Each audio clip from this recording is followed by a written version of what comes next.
तीसरी प्रखंड सह अंचल कार्यालय में पुलिस प्रशासन और किसान जनता पार्टी के कार्यकर्ताओं के बीच हुए हिंसक झड़प के अगले दिन यानी मंगलवार को धनवार के पूर्व विधायक सह माले नेता राजकुमार यादव प्रखंड सह अंचल कार्यालय पहुंचे, जहां उन्होंने स्थिति का जायजा लेते हुए अंचलाधिकारी अखिलेश्वर प्रसाद से मुलाकात कर घटना की विस्तृत जानकारी ली। जिसके बाद उन्होंने तीसरी थाने में घायल एसआई नंदजी राय समेत अन्य पुलिस कर्मियों से भी मुलाकात की। साथ ही पुलिस इंस्पेक्टर से इस बाबत जानकारी भी ली। वहीं उन्होंने दूसरे पक्ष के घायल लोगों से भी मुलाकात करने की बात कही। मौके पर उप प्रमुख बैजू मरांडी, पंचायत समिति सदस्य माला सिन्हा, माले प्रखंड सचिव मुन्ना राणा, राजकुमार शर्मा, लालू राय, मुन्ना गुप्ता, पिंटू यादव समेत अन्य उपस्थित थे। राजकुमार यादव ने इस घटना को निंदनीय बताते हुए इसे प्रशासन की चूक बताया है। उन्होंने कहा कि हमारे देश के संविधान में लोकतांत्रिक आंदोलन करने का अधिकार है और अपने अधिकार को मनवाने के लिए जो संवैधानिक व्यवस्था है उसके तहत आंदोलन कर सकते हैं। पिछले कई दिनों से रजिस्टर 2 की मांग को लेकर किसान जनता पार्टी का आंदोलन चल रहा था। इस आंदोलन को समाप्त करने के लिए जिला प्रशासन को पहल करनी चाहिए थी। कैसे इस आंदोलन को समाप्त किया जाए, इस पर ध्यान देना चाहिए था। उन्होंने उपायुक्त से इस घटना की उच्च स्तरीय टीम गठित कर जांच करने की मांग की है।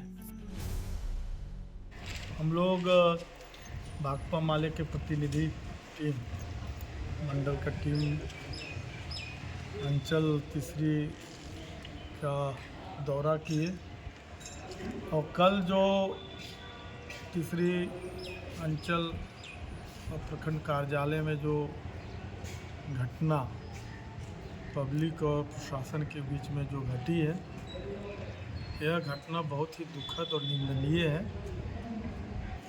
हमारे देश में संविधान में लोकतांत्रिक आंदोलन करने का अधिकार है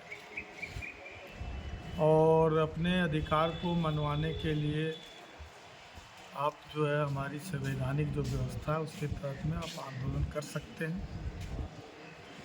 लेकिन तीसरी में एक लंबे समय से खास करके आपकी भारतीय किसान पार्टी का जो एक आंदोलन चल रहा था, उसमें उनका रजिस्टर 2 का मांग था। वो मांग कितना जायज़ था कितना नाजायज़ था वो एक अलग पहलू है। लेकिन एक लंबे समय से जब वो धरने पर बैठे थे, आंदोलन चला रहे थे, तो जिला प्रशासन को और ख़ास करके ये जिम्मेवारी तय करने की ज़रूरत थी कि एक लंबे समय से खींच रहा आंदोलन को कैसे समाप्त किया जाए। हम समझते हैं यहाँ पर एक चूक हुई है, चाहे वो तीसरी का अंचल पदाधिकारी हो, चाहे विकास पदाधिकारी हो, चाहे अनुमंडल पदाधिकारी हो, चाहे जिला का हमारे जो भी जिला पदाधिकारी हो। हम समझते हैं कि ये जो है जिस तरीके से पब्लिक पर भी हमला हुआ और पब्लिक ने जिस तरह से पुलिस प्रशासन पर हमला किया, महिला तक को भी नहीं बख्शा गया, तो ये बहुत दुखद है। भाकपा माले इस तरह की घटनाओं की कड़ी निंदा करती है और हम समझते हैं कि तीसरी घटना का जिला स्तरीय एक उच्च स्तरीय टीम का गठन करके उपायुक्त जो है इनकी जांच का आदेश दें कि आखिर इस तरह की घटना में होने का क्या मूल रीज़न है और इस घटना को क्यों नहीं हम इसको जो है समाधान कर पाए। तो एक तो हमारी ये मांग है। दूसरी बात हम ये कहना चाहते हैं कि तीसरी प्रखंड मुख्यालय में का मामला नहीं है। तीसरी प्रखंड में लगातार चाहे वो प्रखंड विकास पदाधिकारी हो, चाहे जो भी अंचलाधिकारी हो, चाहे बीपीओ हो, बीईओ हो, रोजगार सेवक हो, जन सेवक हो, पंचायत सेवक हो, यहाँ जितने भी कर्मी हैं, ये जनता के सवालों को लेकर के कभी गंभीर नहीं रहते हैं। अब बिना मुद्रा मोचन का यहाँ काम नहीं होता और इसके चलते पब्लिक का प्रशासन पर भरोसा उठते जा रहा है। अभी आप देखेंगे कि लंबे समय से यहाँ कोई रोजगार का साधन नहीं है, मनरेगा बंद है। मनरेगा में भी आप तालाब में पैसा दीजिए, डिमांड मारिए उसमें पैसा दीजिए, दाखिल कराइए, खारिज करवाइए उसमें पैसा दीजिए, रसीद कटाइए उसमें पैसा दीजिए।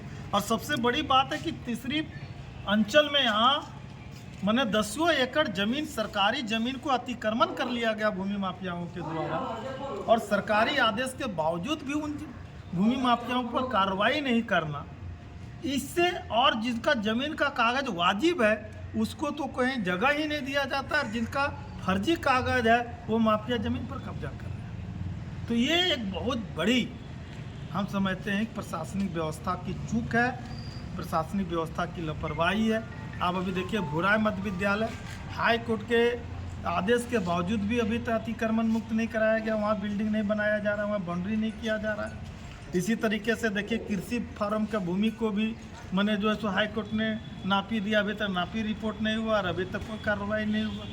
फिर इसके बाद में आप देखेंगे कि महीने 2018 में तीसरी में जो CMI की ज़मीन को 4 एकड़ 26 डिसमिल जो अतिक्रमण किया गया है, नापी भी हुआ, रिपोर्ट भी गया है, आज तक उस ज़मीन को चिन्हित करके मुक्त नहीं कराया गया है। और सरकारी ज़मीन को पूरे पैसे में 10 लाख, 15 लाख, 5 लाख रुपया कट्ठा बेच करके, और कुछ मुट्ठी भर माफिया लोग जो है यहाँ पर जो है सो ज़मीन को लूट बना दिया है। इसलिए मैंने अभी CO साहब से कहा कि इन सभी व्यवस्थाओं को आप ठीक करें, नहीं तो भाकपा माले भी इन चीज़ों पर चुप नहीं बैठे, हम आंदोलन करें। ये नहीं है कि किसी के ऊपर लाठी चल जाने से कोई आंदोलन रुक जाएगा। और जो ब्लॉक में है, जो गरीबों को मान लिया जाए राशन कार्ड नहीं बन पा रहा है, किन्हीं का मान लिया जा करके आप देखेंगे प्रखंड विकास पदाधिकारी के द्वारा मनरेगा योजनाओं में स्वीकृति नहीं दिया जा रहा है, तो इन सभी चीज़ों को ठीक किया जाए। हम लोग 15 दिन का टाइम देते हैं, अभी घटना घटी है, लेकिन जनता पूरा तीसरी का आक्रोशित है, क्योंकि यहाँ के सांसद और यहाँ के विधायक को तो इससे कोई लेना देना ही नहीं, क्योंकि उनके जो प्रतिनिधि हैं खुद आकर के पैसा देते हैं, शाम में मतलब जो है सो बैठ करके मतलब यहाँ पर दलाली करते हैं। तो भाजपा के भले यहाँ सांसद हो, विधायक हो, लेकिन यहाँ जनता का कोई काम तीसरी के अंदर में नहीं हो रहा है। इन लोग सिर्फ एक दलाली का दुकानदारी कर दिया है, एक ऑफिस मिल गया है इन लोगों को, MP MLA को। तो हम समझते हैं तीसरी की जनता को, यहाँ के नौजवानों को इस बात को समझना होगा, और हम समझते हैं कि भाकपा माले इस घटना की कड़ी निंदा करती है, इसका जिला स्तरीय टीम बना करके उच्च स्तरीय जांच की मांग करती है, और जो भी इसमें दोषी उस पर कार्रवाई हो, और तीसरी में जो भ्रष्टाचार और ज़मीन लूट और तमाम तरह के जो चीज़ चल रहा है जनता के साथ, इसको बंद किया जाए, और नहीं तो जनता भी अब चुप नहीं बैठेगी। हमारी प्रतिनिधि मंडल ने मिले हैं, और जो भी लोग हैं वो घायल लोग तो यहाँ नहीं है, वो पक्ष से भी मिल करके, और फिर हम लोग DC से मिल करके इन सभी चीज़ों पर विस्तार से बात करेंगे।